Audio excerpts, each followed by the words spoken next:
नमस्कार दोस्तों, स्वागत करते हैं एक और नई वीडियो में। भोजपुरी इंडस्ट्री की बवाल और शानदार और ख़तरनाक फिल्म के फर्स्ट लुक को रिलीज कर दिया गया, जिस फिल्म के नाम होने वाला है सास सरकार बहू चौकीदार। और यह फिल्म के फर्स्ट लुक में आप सभी को जय यादव और यामिनी सिंह जी नज़र आने वाली है और नज़र आ रही है। बेहतरीन फर्स्ट लुक है। आप सभी को कितना ज़्यादा फर्स्ट लुक पसंद आया, नीचे कमेंट बॉक्स में कमेंट करके बताइएगा।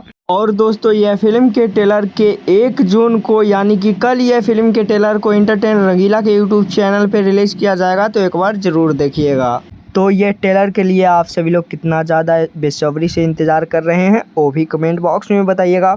बाकी यह फिल्म के निर्माता हैं विनय सिंह और पंकज त्रिपाठी जी। फिल्म के निर्देशक हैं प्रवीण कुमार गुडरी जी। यह फिल्म को बनाए हैं और मनोज टाइगर, देव सिंह, विनोद मिश्रा, जय यादव, यामिनी सिंह जैसे कलाकार यह फिल्म में काम की है। ज़बरदस्त यह फिल्म होने वाला है। यह फिल्म अब ट्रेलर आएगा तो ही समझ में आएगा कि फिल्म की कहानी किस प्रकार से दिखाया गया है। बाकी यह फिल्म के अपडेट आप सभी को कैसा लगा, नीचे कमेंट बॉक्स में बताना ना भूले। मिलते हैं किसी नेक्स्ट वीडियो में किसी नेक्स्ट खबरें के साथ। बने रहिएगा हमारे चैनल पे। धन्यवाद।